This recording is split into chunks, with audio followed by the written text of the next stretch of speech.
WhatsApp guys, आज हम देखने वाले हैं क्या स्मृति ईरानी से डरता है गांधी परिवार। ओ भैया, वीडियो होगी काफी इंटरेस्टिंग। आरजे रौनक का फनतंत्र का एपिसोड है, क्योंकि ये अमेठी की जगह रायबरेली से टिकट कर रहा है ना राहुल गांधी, ऐसे सुनने में आया। देखते पूरी वीडियो, 1 2 3 गो। दोस्तों ये बात है 2014 के लोकसभा चुनाव की। बीजेपी ने कांग्रेस के गढ़ अमेठी से राहुल गांधी के खिलाफ चुनाव लड़ने के लिए स्मृति ईरानी को मैदान में उतारा था। उस वक्त प्रियंका गांधी से जब स्मृति ईरानी को लेकर सवाल पूछा गया तो उनका जवाब था मतलब कौन स्मृति ईरानी, ऐसा बोलकर प्रियंका गांधी ने हंसते हुए स्मृति ईरानी की बेइज्जती की थी कि भैया कौन है स्मृति ईरानी, ये तुम किस एरे गहरे को लेकर मुझसे सवाल पूछ रहे हो। Smriti Irani is again hit back at Gandhi.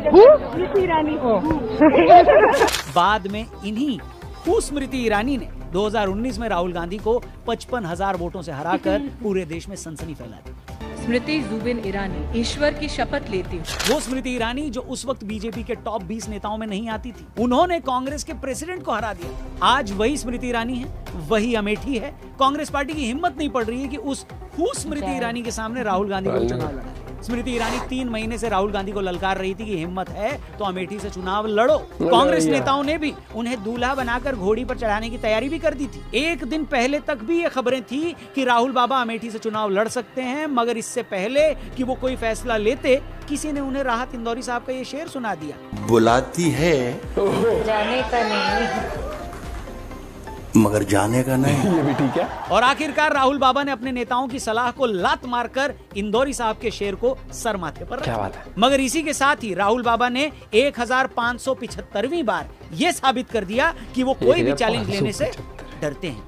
Manmohan Singh साहब ने यूपीए 2 के टाइम उनसे कहा था कि आप मंत्री बन जाइए, तो उन्होंने मना कर दिया। 2019 में कांग्रेस हारी तो उन्होंने पार्टी अध्यक्ष बने रहने से मना कर दिया। वो भारत जोड़ो और न्याय यात्रा करके पार्टी के सबसे बड़े चेहरे तो बने रहना चाहते हैं। पार्टी भी अपने घोषणा पत्र में उनकी तस्वीरें लगाती है, मगर पार्टी अध्यक्ष बनकर वो सीधे सीधे कोई जिम्मेदारी लेना नहीं चाहते। और अब 2024 में जब ये मौका था कि 2019 में हारी अपनी पुश्तैनी सीट को फिर से जीतकर उसे वापस पाएं, उन्होंने एक बार फिर से ये जिम्मेदारी लेने से क्या कर दिया केजरीवाल सर?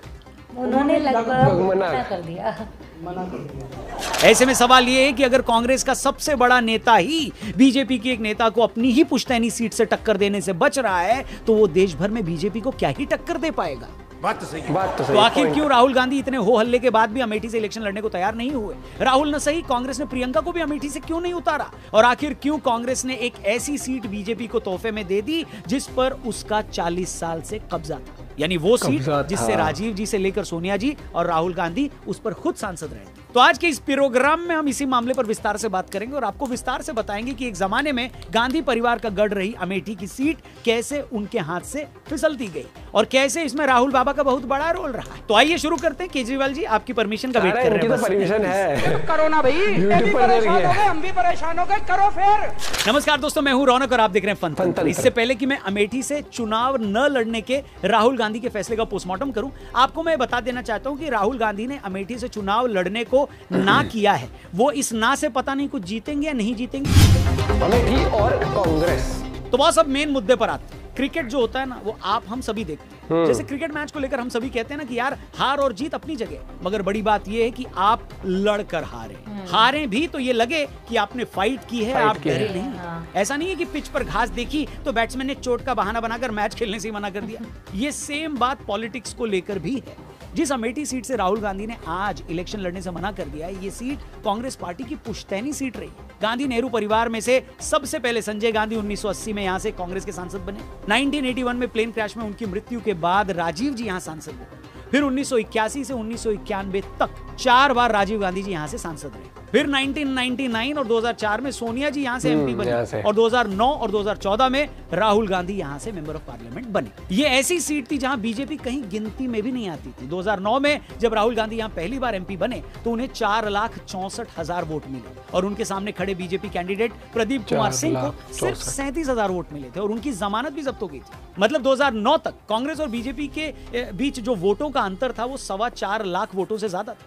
2014 में स्मृति ईरानी जब यहां पहली बार लड़ने आई तो ये मार्जिन कम होकर सिर्फ 1 लाख वोट तक रह गया। मगर 2019 आते आते सिचुएशन बदल गई। पे मैं कहना चाहूंगा कि स्मृति ईरानी जी जीती हैं, उनको मैं बधाई देना चाहता हूं। अमेठी के जनता ने अपना डिसीजन लिया है, मैं उस डिसीजन का रिस्पेक्ट करता हूं। ये लोकतंत्र है। किसी ने ये उम्मीद नहीं की थी कि जिस सीट पर कांग्रेस पार्टी का 40 सालों से कब्जा है, जिस सीट से राजीव जी से लेकर सोनिया जी और राहुल गांधी सब मिलाकर 8 बार सांसद रहे, वहां कभी कांग्रेस को हराया जा सकता है। मगर खुद स्मृति ईरानी ने वो कारनामा कर दिखाया। बीजेपी के टॉप 20 नेताओं में भी गिनती में न आने वाली स्मृति ईरानी ने कांग्रेस पार्टी के अध्यक्ष को उसी के घर में घुसकर 55,000 वोटों से हरा दिया। इस एक हार से पूरी की पूरी पार्टी 55,000। स्मृति ईरानी ने कांग्रेस को ऐसा जख्म दे दिया जिसका दर्द वो आज तक महसूस करती है। अमेठी में राहुल गांधी की हार एक ऐसा अपमान है जिसकी घूंट ये पार्टी हर रोज पीती है। स्मृति ईरानी अपनी बेकार की बातें बंद करें। 78 दिन तक जो बोल नहीं पाया उसको कोई नैतिक अधिकार नहीं है सदन में बोलने का।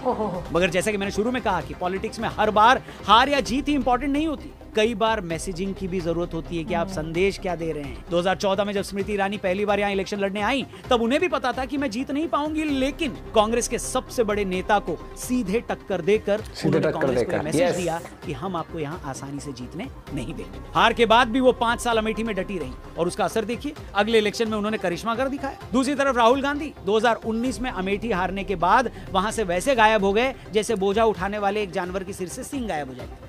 एक तरफ स्मृति ईरानी ने यह बोलते हुए अमेठी में अपना घर बना लिया कि आप लोगों को अपने सांसद से मिलने दिल्ली नहीं जाना पड़ेगा। वहीं राहुल गांधी ने 2019 की हार के बाद अमेठी के सिर्फ 2 दौरे किए। 19 जुलाई 2019 में अपनी हार के कारणों की समीक्षा करने के बाद वो 2.5 साल बाद दिसंबर 2021 में अमेठी गए थे। फिर इसके 2 साल बाद भारत जोड़ो यात्रा के वक्त अमेठी गए। मतलब ऐसा लगा कि अमेठी से हारने के बाद राहुल गांधी ने एक झटके में अपनी पुश्तैनी सीट से रिश्ता तोड़ लिया। और ऐसा नहीं है कि अमेठी की पब्लिक ये बात देख नहीं रही है, यही रीजन है कि पिछले कई सालों से अमेठी में कांग्रेस का वोट शेयर लगातार गिर रहा है।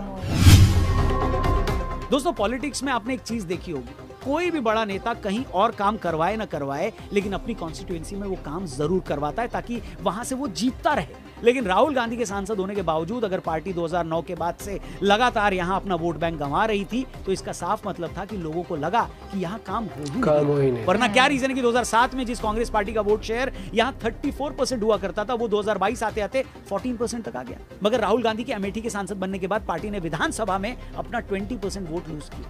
2017 के असेंबली इलेक्शन की बात करें तो उस वक्त अमेठी की 5 में से 4 असेंबली सीट पर बीजेपी जीती थी और 1 सीट पर समाजवादी पार्टी। 2022 का इलेक्शन आते आते कांग्रेस की हालत और खराब हो गई। 2022 में बीजेपी और सपा ने यहां 2-2 सीटें जीती और कांग्रेस के हिस्से में 1 भी सीट नहीं है।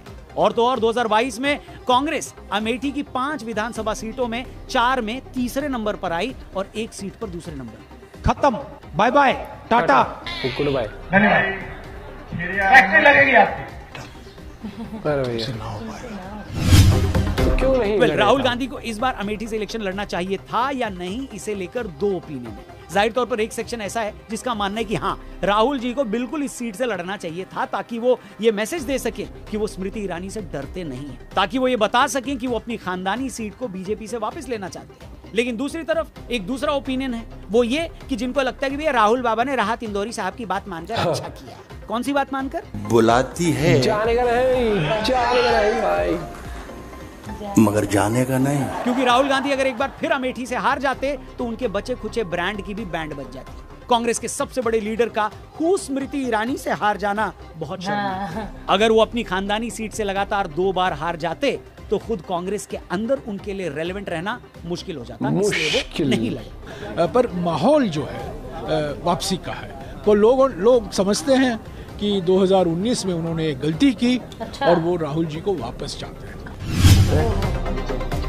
फिर सवाल ये उठता है कि राहुल गांधी ने सही, लेकिन कांग्रेस प्रियंका जी को तो यहां से लड़वा सकती थी। वैसे भी प्रियंका जी नारा दे चुकी हैं, लड़की हूं, लड़ सकती हूं। मगर प्रियंका जी को न लड़वाने के पीछे कांग्रेस तो ये कह रही है कि प्रियंका जी इलेक्शन लड़कर किसी एक सीट में फंसना नहीं चाहती थी, वो पूरे देश में प्रचार करना चाहती थी। मगर कांग्रेस की तरफ से दिया गया ये लॉजिक भी एक बहाना ही लग रहा है। एक्सपर्ट्स का कहना है कि प्रियंका को न लड़वाने के पीछे भी कांग्रेस के अपने रीजन।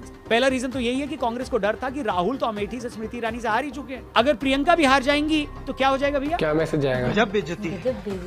और अगर ऐसा हो जाता तो बीजेपी ये कहती कि देखो हमारी एक नेता ने दोनों भाई बहनों को हरा दिया। दूसरा रीजन, अगर प्रियंका जीत जाती तो कांग्रेस के अंदर राहुल गांधी का कद कमजोर हो जाता। फिर एक सेक्शन कहता कि देखो जिस स्मृति ईरानी से राहुल गांधी हार गए थे, उन्हीं स्मृति ईरानी को प्रियंका ने हरा दिया। इससे पार्टी के अंदर राहुल गांधी का मजाक बन सकता है। ऐसे कैसे जीतोगे?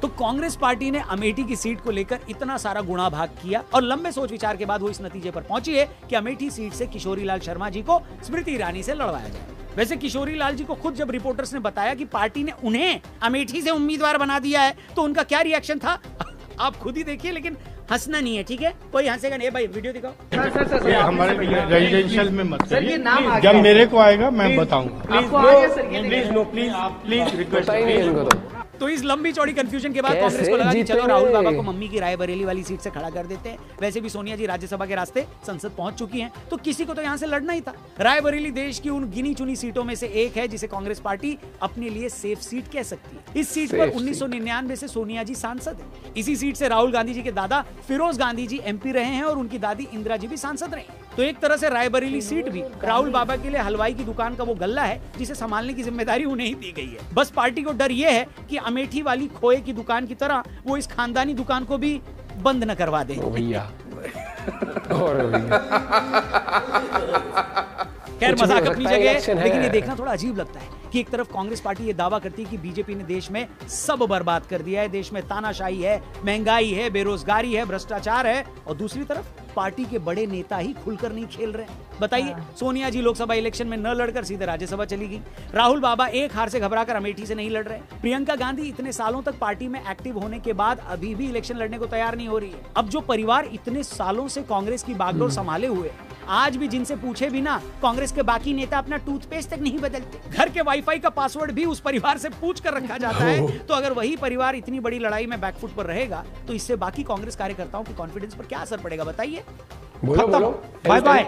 बाकी कांग्रेस के इन नेताओं के लिए किसी ने बहुत सही कहा है कि सफलता के सारे द्वार कंफर्ट जोन के बाहर खुलते हैं। अगर कोई इंसान हार से डरता रहे, अपने कंफर्ट जोन से बाहर नहीं निकले, तो उसके कामयाब होने के उतने ही चांस हैं जितने रेगिस्तान में सेब का झाड़ मिलने के। बाकी राहुल गांधी के अमेठी से इलेक्शन न लड़ने पर आपकी क्या ऐश्वर्या और क्या राय है, कमेंट करके जरूर बताना। वीडियो पसंद आया हो लाइक करना है, शेयर करना है, ये वीडियो और लोगों तक पहुंचना चाहिए, और देख के वीडियो हंसना नहीं है, ठीक है? सीखना है, हंसना थोड़ी होता है, सीखना होता है जीवन में। और ये ठीक है, बात सही रखी उन्होंने, लेकिन मुझे बहुत लगा पॉलिटिक्स में देखा था ऐसे करके। पॉलिटिक्स में ये तो है भैया, आदमी को जब लगता है कि वहां से गड़बड़ हो सकती है तो इंसान कोशिश करता है कि एटलीस्ट जीतूं तो पहले तो अब उनको सेफ सीट लग रही है, वो उनका डिसीजन। लेकिन ये चीज तो प्रूव करी है स्मृति ईरानी ने कि काम बोलता है। उन्होंने काम करा, वहां पर लोगों के बीच रही, वो लोगों से वो क्या कहते हैं वार्तालाप करे, उन्होंने उन लोग इंटरेक्ट किया, बहुत फर्क पड़ता है। और यही चीज का आज की जो वो है ना जनता, वो वर्ड ध्यान से सुनना, अंधभक्ति नहीं करती है। जो लोग कहते हैं ना अंधभक्त है, अंधभक्त एक टाइम पे ये था कि कांग्रेस को बस वोट देते थे बिना कुछ सोचे, भले उनका एमपी एमएलए आ रहा है नहीं आ रहा है, बात करता है नहीं करता, वो चीज था। अब लोग देखते हैं भैया हमारे यहाँ कौन काम कर रहा है, हमारा काम हो सकता है नहीं हो सकता, देश का डेवलपमेंट कैसे हो सकता है, क्या हमारा पॉइंट ऑफ व्यू सुना भी जाता है, क्या वाकई जो खड़ा है वो डिजर्विंग है, क्या वो वाकई हमारे बीच में आके जो बातें करता है लॉजिकली लगती है या फिर थोड़ा भरोसा जताती नहीं जाती। अब वो चला गया कि बस ये चीज है। ये जैसे पहले क्या होता था कि हम क्रिकेटर्स को कभी क्रिकेटर्स का कभी रोस्ट नहीं होता था या वैसे नहीं करते थे। अब आप देखो मीम्स भी बनते हैं, विराट कोहली से लेकर रोहित शर्मा। तो आज की जो जनरेशन है ना वो ये समझती है पहली बात तो कि भैया कूल रहना है, मस्त रहना है, दायरा भी क्रॉस नहीं करना, लेकिन आपको ये भी समझना है कि लॉजिकली भी चलना है आपको। अगर अच्छा परफॉर्मेंस नहीं कर रहा तो कोई ये नहीं बोलेंगे कि भैया ना बहुत बढ़िया। अब विराट कोहली का स्ट्राइक रेट जब कम लग रहा था तो लोगों ने बोला कि विराट कोहली स्ट्राइक रेट है, एक मैच में तो बिल्कुल ही स्ट्राइक रेट अच्छा नहीं था, तब तो फिर सबने बोला, हमने बोला कि भाई स्ट्राइक रेट कम था। तो वही चीज है कि अब जस्ट बिकॉज आप उस पार्टी के लिए आप उस सीट से जीतते आ रहे हो, उसका ये मतलब नहीं है कि आप हमेशा ही जीतते रहोगे, क्योंकि जिंदगी का नाम ही वो है फेरबदल। फेरबदल होती रहती है, आज कोई ऊपर है कोई नीचे है, वो चीज रहेगी। लेकिन आप ये समझ लो कि लोग आपको बनाते हैं, लोग ही आपको गिराते हैं। डेमोक्रेसी में ये चीज है। आप अगर कोई यूट्यूबर है कोई कुछ है, वो लोगों का इंटरेस्ट जब तक है उनको देखने में तब तक ही देखेंगे। हर एक चीज का वही होता है। और हमेशा से मैंने यही कहा है कि भैया आपको अगर आप लोगों के लिए काम कर रहे हो ना तो आपको अपना 100% देना पड़ेगा और लोगों से इंटरेक्ट होना पड़ेगा। और पॉलिटिक्स तो आपको यही पता है, पॉलिटिक्स में जितना वो क्या कहते हैं वो बटरिंग करोगे, बटरिंग तो करनी पड़ेगी भैया। लोग हैं, लोगों को आप जब तक लुभाओगे नहीं, लोग क्यों वोट करेंगे? आप अपना पॉइंट ऑफ व्यू शेयर कर सकते हो। मुझे लगता है कि वो सेफ खेल रहा है, उनको लगता है जहां से, और ये भी ठीक है उनको जहां से जिसको लगता है कि वो, अब जैसे बाबर आजम को लगता है कि वो सेंचुरी जिम्बाब्वे के सामने ज्यादा बनाते तो वो कहता हूँ जिम्बाब्वे से मैच करा दीजिए ना एक बार। और वो तो मस्ती मजाक में कह रहा हूँ मैं, लेकिन फिर भी ये चीज़ है, एंड ऑफ द डे वो ये सोच रहे हैं एटलीस्ट अपनी सेफ सीट तो खेल जाए। और ठीक है, लेकिन अगर लड़ते तो ज़्यादा एक बढ़िया मैसेज जाता। अपना पॉइंट ऑफ व्यू आप भी शेयर कर सकते हो। बाकी ये है पॉलिटिक्स, यहाँ भैया सब गोलमाल है। Bye bye, take care.